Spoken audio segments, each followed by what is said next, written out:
नमस्कार बच्चों, मैं अभिनव अवस्थी। तो जैसा कि आपको ज्ञात है कि हमारी क्लासें चली रही हैं, तो आज हम हमारे अगले लेक्चर के बारे में बात करेंगे। तो अब तक हमारे 5 लेक्चर हो चुके हैं। आज हम हमारा लेक्चर नंबर 6 स्टार्ट करते हैं। Lecture number 6। तो लास्ट क्लासों में हमने हमारा जो लास्ट टॉपिक था वो था आवेशों का अध्यारोपण का सिद्धांत, जिसको हमने कैलकुलेट कर ही लिया था। उसके बाद हम आगे पढ़ने स्टार्ट करते हैं। अब हमारा टॉपिक आता है, ढंग से देखिएगा और समझिएगा,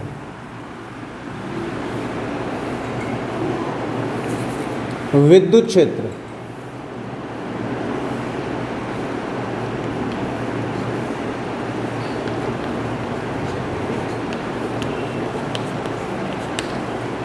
जिसको हम बोलते हैं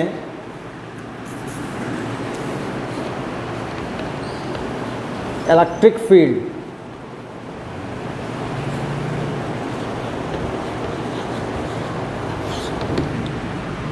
अब बात आती है कि विद्युत क्षेत्र क्या है, विद्युत क्षेत्र किसे कहते हैं, ये चीज़ समझने वाली है। तो आप ध्यान देंगे और मैं आपको यहीं पे ही सब कुछ याद करा दूंगा। तो बात आती है विद्युत क्षेत्र की परिभाषा की। तो हम जानते हैं कि किसी आवेश के चारों ओर का एक ऐसा क्षेत्र, किसी आवेश के चारों ओर का एक ऐसा क्षेत्र जिसमें किसी अन्य आवेश को लाने पर, वह आवेश जो ऑलरेडी उस क्षेत्र में बैठा है, वह अपने पर एक बल का क्या करता है, अनुभव करता है। अब वो बल भैया आकर्षण भी हो सकता है, वो बल क्या हो सकता है, प्रतिकर्षण भी हो सकता है। ये डिपेंड करेगा उस आवेश की नेचर पर। तो हमारे पास क्या परिभाषा बनी कि किसी आवेश के चारों ओर का एक ऐसा क्षेत्र जिसमें किसी अन्य आवेश को लाने पर वह आवेश अपने पर एक बल का अनुभव करता है। अब वह बल आवेश आकर्षण भी हो सकता है या प्रतिकर्षण भी हो सकता है। ऐसा क्षेत्र विद्युत क्षेत्र कहलाता है। सामान्यतः अब आप देख सकते हैं कि जैसे कि मान लीजिए ये मेरे पास कोई आवेश Q है और ये इस क्षेत्र के अंदर बैठा हुआ है। ये कोई एक एरिया है जिसके अंदर ये आवेश Q बैठा हुआ है, ठीक है। और ये मेरे पास एक अनोदर चार्ज, जिससे मैं कह सकता हूँ एक्सपेरिमेंटल चार्जेस या परीक्षण आवेश Q0 है। तो अब अगर मैं इस परीक्षण आवेश Q0 को इस आवेश के क्षेत्र में लेकर आऊँगा या यहाँ लेकर आऊँगा, तो ये वाला जो आवेश Q है यह अपने पर एक बल का अनुभव करेगा। किसका अनुभव करेगा बच्चों? एक बल का अनुभव करेगा। अब ये बल आकर्षणात्मक प्रकृति का भी हो सकता है या ये बल प्रतिकर्षणात्मक प्रकृति का भी हो सकता है। ये डिपेंड करेगा आवेश की नेचर पर। That's clear. तो ऐसा क्षेत्र कौन सा क्षेत्र कहलाएगा? विद्युत क्षेत्र। विद्युत क्षेत्र को सामान्यतः हम E से व्यक्त करते हैं, बिकॉज इसका इंग्लिश ट्रांसफॉर्मेशन होता है इलेक्ट्रिक फील्ड। तो इलेक्ट्रिक का फर्स्ट डिजिट आता है E, इसलिए हम विद्युत क्षेत्र को किससे व्यक्त करते हैं? E से। जनरली विद्युत क्षेत्र एक सदिश राशि होती है, दैट मीन्स एक वेक्टर क्वांटिटी होती है। कैसी राशि होती है? सदिश राशि। इसलिए हम इस पर वेक्टर का भी साइन मार्क लगा देते हैं। इसलिए आप याद रखें कि विद्युत क्षेत्र को हम किससे व्यक्त करते हैं भैया? E वेक्टर से। और ये कैसी राशि होती है? सदिश राशि। परिभाषा मैंने आपको समझाई दी है, विद्युत diagram. That's clear. After all, इसके बाद आता है विद्युत क्षेत्र के प्रकार। विद्युत क्षेत्र के प्रकार, the types of electric field. Normal सा है, आप इसको मुजवानी भी याद रख सकते हैं। तो हम कह सकते हैं there are 2 types of electric field, यानी कि विद्युत क्षेत्र 2 प्रकार का होता है। कितने प्रकार का हो रहा है भैया? 2 प्रकार का। पहला, नंबर 1, सममित या समान विद्युत क्षेत्र। सममित या समान विद्युत क्षेत्र। नंबर 2, असममित या असमान विद्युत क्षेत्र। तो भैया विद्युत क्षेत्र के कितने टाइप हो गए? 2 टाइप्स हो गए। नंबर 1 सममित या समान विद्युत क्षेत्र, नंबर 2 असममित या असमान विद्युत क्षेत्र। क्लियर? अब इनकी परिभाषाओं को आपको रटने की आवश्यकता नहीं है, आप इनकी परिभाषाओं को इनके नाम से ही याद रख सकते हैं। जैसे कि नंबर 1 सममित या समान, ठीक है ना? तो इसकी परिभाषा आप कहोगे कि सर इसकी परिभाषा हम कैसे याद रखेंगे? तो देखो मैं नाम से इसकी परिभाषा याद रखना सिखाऊंगा। एक ऐसा विद्युत क्षेत्र या एक ऐसा क्षेत्र जिसके प्रत्येक बिंदु पर विद्युत क्षेत्र का मान कैसा हो? एक समान हो। यानी कि क्या परिभाषा बनी सममित या समान विद्युत क्षेत्र की? एक ऐसा क्षेत्र जिसके प्रत्येक बिंदु पर विद्युत क्षेत्र का मान कैसा हो? एक समान हो। क्या कहलाएगा? सममित या समान विद्युत क्षेत्र। क्लियर? इसके जस्ट अपोजिट दूसरा बनता है असममित या असमान विद्युत क्षेत्र। इसकी क्या डेफिनेशन बनेगी? इसकी डेफिनेशन बनेगी एक ऐसा क्षेत्र जिसके प्रत्येक बिंदु पर विद्युत क्षेत्र का मान कैसा हो? एक समान ना हो। ऐसा विद्युत क्षेत्र कौन सा कहलाएगा? असममित या असमान विद्युत क्षेत्र। That's clear? तो हो गया भैया, ये आपकी जो कहानी है वो बन गई विद्युत क्षेत्र की। ये बन गए हैं विद्युत क्षेत्र के प्रकार। नॉर्मल सा विद्युत क्षेत्र 2 प्रकार का होता है, सममित या समान विद्युत क्षेत्र, नंबर 2 असममित या असमान विद्युत क्षेत्र। क्लियर? दोनों की परिभाषाएं मैंने आपको समझाई दी है। ठीक है, नेक्स्ट अब हम अगले टॉपिकों के बारे में चर्चा करते हैं।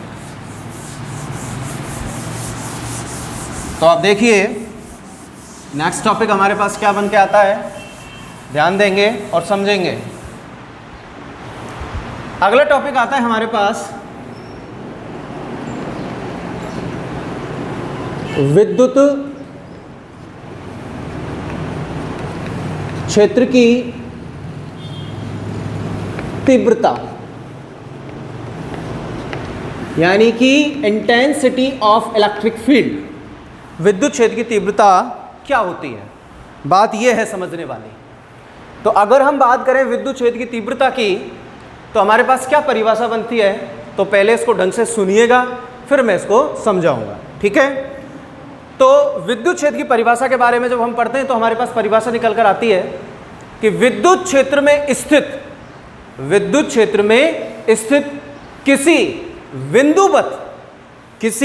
बिंदुवत एकांक धनावेश पर, ढंग से सुनिएगा, विद्युत क्षेत्र में स्थित किसी बिंदुवत एकांक धनावेश पर लगने वाला बल, क्या लगने वाला बल उस बिंदु पर विद्युत क्षेत्र की तीव्रता को व्यक्त या प्रदर्शित करेगा। I am just repeat for this definitions of intensity of electric field. मैं विद्युत क्षेत्र की तीव्रता को दोबारा से दोहरा रहा हूं परिभाषा को, तो ढंग से सुनिएगा। विद्युत क्षेत्र में स्थित किसी बिंदुवत एकांक धनावेश पर लगने वाला बल उस बिंदु पर विद्युत क्षेत्र की तीव्रता को व्यक्त या प्रदर्शित करेगा। तो हम ध्यान देंगे और समझेंगे इधर। तो देखो बच्चों, फॉर एन एग्जांपल, ये आपके पास इलेक्ट्रिक फील्ड है। इलेक्ट्रिक फील्ड का मतलब ये विद्युत क्षेत्र है आपके पास।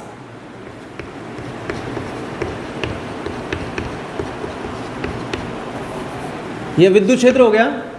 इस विद्युत क्षेत्र में मेरे पास ये कोई बिंदु O है और इस बिंदु O पर ये मेरे पास एक बिंदुवत आवेश, परीक्षण आवेश Q0 रखा हुआ है। और इसका मान, जैसा कि मैंने आपको लास्ट क्लास में बताया ही था, कि ये एक परीक्षण आवेश होता है जिसका मान सदैव 1 इकाई या 1 कूलाम होता है। ठीक है? तो ये विद्युत क्षेत्र हो गया और इसमें ये बिंदु O है जिस पर एक मेरे पास परीक्षण आवेश Q0 रखा हुआ है जिसका मान 1 कूलाम है। अब देखो बच्चों, अकॉर्डिंग अवर डेफिनेशन, हमारी परिभाषा के अनुसार, तो मैं अब समझाता हूं कि विद्युत क्षेत्र में स्थित किसी बिंदुवत एकांक धनावेश, तो ये एकांक धनावेश हो गया, इस पर यहां पर, इस एकांक धनावेश पर यहां पर जो भी ये बल कार्य करेगा, फॉर एन एग्जांपल ये कोई F बल है, ये बल इस बिंदु O पर किसको व्यक्त करेगा? विद्युत क्षेत्र की तीव्रता। ठीक है ना? तो वापिस से एक बार समझ लीजिए, विद्युत क्षेत्र, ये विद्युत क्षेत्र हो गया, इसमें ये बिंदुवत एकांक धनावेश हो गया जो कि Q0 है। इस परीक्षण आवेश Q0 पर जो ये बल कार्य कर रहा है, यह बल ही इस बिंदु पर विद्युत क्षेत्र की तीव्रता को क्या करेगा? व्यक्त या प्रदर्शित करेगा। तो हमारे पास नॉर्मल सा यहां से इसका फंक्शन निकल कर आता है, विद्युत, V से बना विद्युत क्षेत्र की तीव्रता बराबर बल बटे में आवेश। तो ये सूत्र निकल कर आ गया हमारे पास। ठीक है भैया, तो विद्युत क्षेत्र की तीव्रता को भी हम ई वेक्टर से ही व्यक्त करते हैं। बल सदिश राशि है एफ वेक्टर, आवेश को किससे व्यक्त कर दिया हमने, क्यू नॉट से। तो विद्युत क्षेत्र की तीव्रता का सूत्र क्या निकल कर आ गया बच्चों हमारे पास, E vector is equal to में F vector upon Q naught. आ रही नहीं आ रही बात समझ में? तो E vector is equal to में F vector upon Q naught. तो ये बन गया विद्युत क्षेत्र की तीव्रता का सूत्र। यहां से हम इसका मात्रक भी कैलकुलेट कर सकते हैं। तो आप देखिएगा इसकी यूनिट कैसे निकालोगे आप। यूनिट निकालने के लिए एक बार आप फंक्शन को शो कीजिएगा, ई इज इक्वल टू में एफ अपॉन क्यू नॉट। अब आप जानते हैं एफ बल होता है, तो बल का मात्रक कितना हो गया, न्यूटन। और ये क्या है, आवेश, आवेश का कितना हो गया, कूलम। तो सज्जनों इसका जो मात्रक बनेगा वो कितना बन गया, न्यूटन पर कूलम। Just clear. नेक्स्ट, आप चाहें तो इसकी डायमेंशंस भी यहाँ से कैलकुलेट कर सकते हैं, जिसे हम बिमा कहते हैं शुद्ध हिंदी में। ठीक है, अब इसकी बिमा कैसे निकालेंगे, फंक्शन को उठा के लाइएगा, ई इज इक्वल टू में F upon Q naught. Here F is equal to force. तो बल की जो बिमा बनेगी वो क्या बनेगी, आप छोटी क्लासों से पढ़ते आ रहे हो, m1 L1 T-2। And charge की कितनी बनती है, A1 T1। उम्मीद करता हूँ बिमा तो निकालना आपको आता ही होगा। ठीक है ना, 11वीं क्लास में पढ़ा है आपने ढंग से। तो ये हमने बिमा रखी। अब काटा पीटी करना तो हमारा जन्म सिद्ध अधिकार है, तो थोड़ा सा काटा पीटी कर ही लेते हैं। तो आइए, m1 L1, अब माइनस के 2 ऊपर है और नीचे में क्या है, प्लस के 1 है। ये अपग्रेड होगा तो कितना बन जाएगा, माइनस का, तो कितना हो जाएगा, T-3 और A-1। तो ये बन गई विद्युत क्षेत्र की बिमा, m1 L1 T-3 A-1। That's clear, the dimension of the electric field. Okay, तो देखो बच्चों, ये बन गया आपके पास विद्युत क्षेत्र की तीव्रता के बारे में जानकारी जो मैंने आपको देना चाहिए थी। विद्युत क्षेत्र की परिभाषा क्या होती है, विद्युत क्षेत्र की परिभाषा से हमने उसका सूत्र निकाला, सूत्र के बाद हमने उसका मात्रक कैलकुलेट किया, मात्रक के बाद हमने उसकी क्या कैलकुलेट की है, बिमा कैलकुलेट की है। बिमा निकालना वापस से देख लीजिएगा, हमने जो विद्युत क्षेत्र की तीव्रता का फंक्शन था वो फंक्शन लिखा, ऊपर फोर्स है, फोर्स की हमने डायमेंशन लिखी m1 L1 T-2। आ रही बात समझ में। उसके बाद हमने क्या रखा भैया, आवेश, आवेश के लिए हमने कितना रखा, A1 T1। ठीक है, हमने ऊपर से काटा पीटी कर लिया और हमारे पास ये क्या निकल कर आ गई है, डायमेंशन। क्लियर। नेक्स्ट,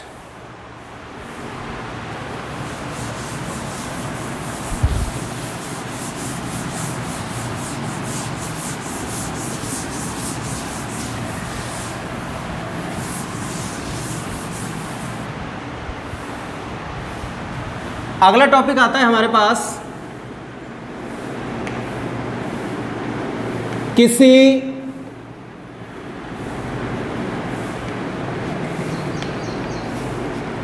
बिंदुवत आवेश के कारण विद्युत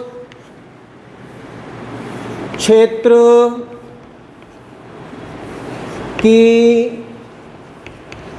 तीव्रता, यानी कि अब हमारा अगला टॉपिक है कि किसी बिंदुवत आवेश के कारण हम विद्युत क्षेत्र की तीव्रता के मान की क्या करेंगे, गणना करेंगे। तो भैया कैसे करेंगे वो गणना, देखिए, सुनिए और समझिएगा। इसका पहले जो थ्योरेटिकल पोर्शन है वो मैं आपको समझा देता हूँ, तो ज़रा ध्यान दीजिए, फिर हम इसकी कैलकुलेशन करेंगे। तो बच्चों, हमारा टॉपिक है कि किसी बिंदुवत आवेश के कारण विद्युत क्षेत्र की तीव्रता के मान की हमें क्या करनी है, गणना करनी है। तो इसके लिए हमने देखा कि माना कोई बिंदु O है, उस बिंदु O पर कोई एक आवेश स्मॉल q रखा हुआ है, स्मॉल q आवेश। तो ये कोई बिंदु O है जिस पर एक स्मॉल q आवेश रखा हुआ है।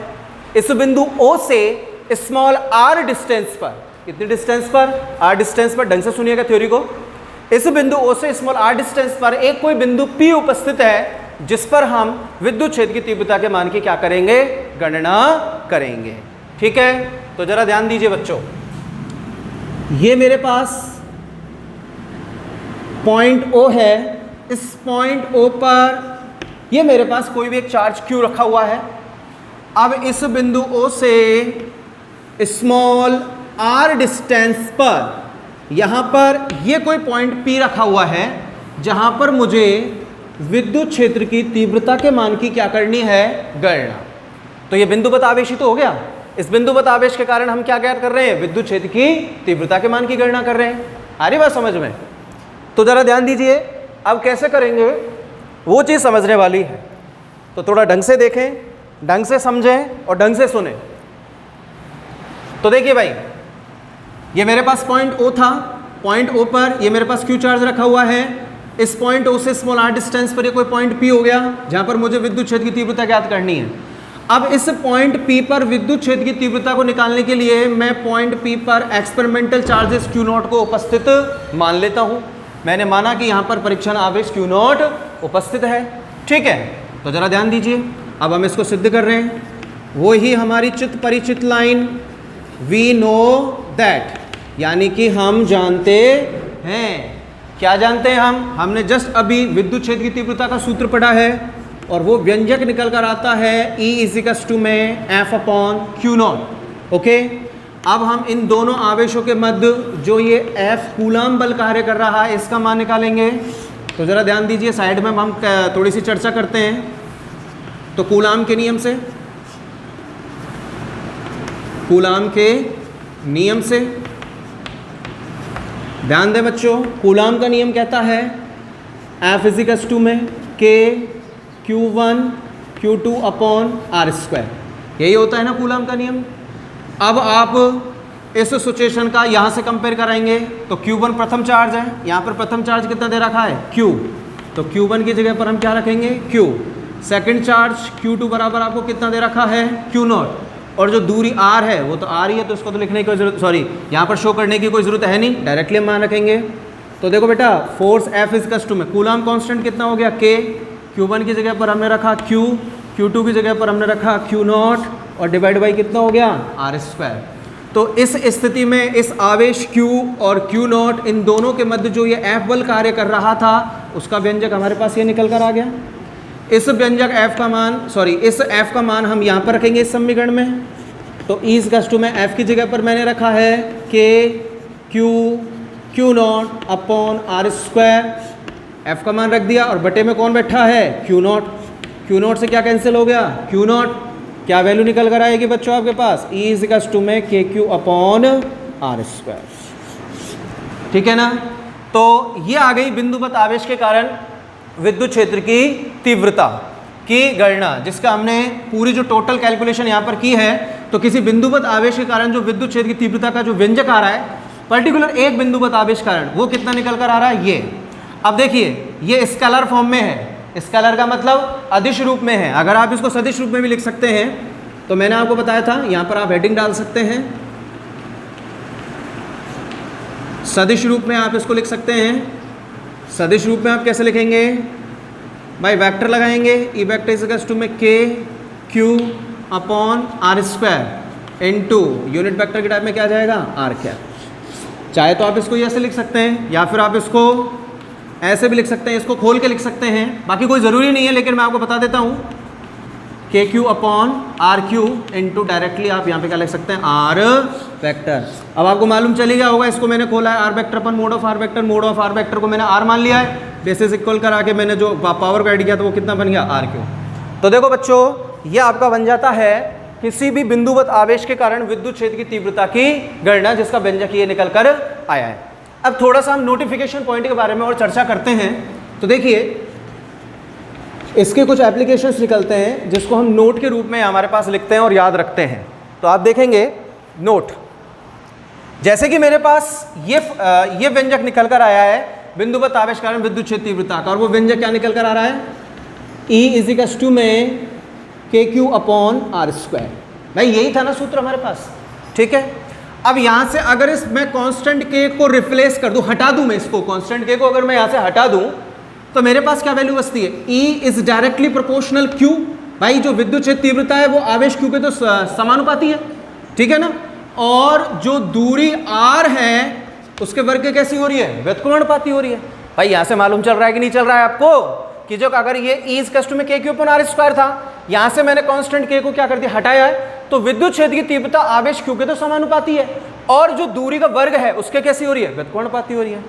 अगर हम यहाँ से विद्युत क्षेत्र की तीव्रता E वह दूरी r के मध्य अगर ग्राफ ड्रॉ करें, क्या करें, ग्राफ ड्रॉ करें यानी ग्राफ खींचें, तो हमारे पास क्या ग्राफ बनेगा बंधुओं?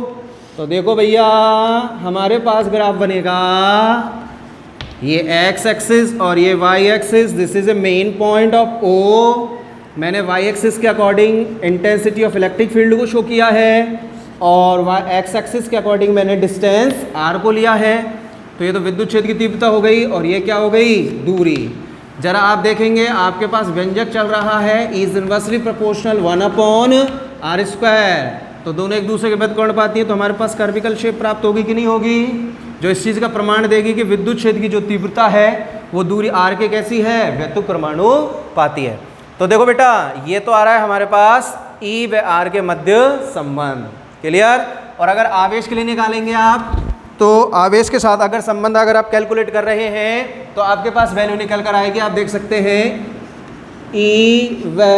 इसको तो शो करने की जरूरत नहीं है क्योंकि वैसे भी डायरेक्टली समानुपाती है, तो हमें एक स्ट्रेट लाइन प्राप्त हो जाएगी। तो आप देख सकते हैं E व R के मध्य अगर हम ग्राफ खींचेंगे तो हमें कर्विकल लाइन शो होगी, ठीक है। तो आज के लेक्चर में इतना ही काफ़ी है, आप इसको रीड कीजिएगा, समझिएगा।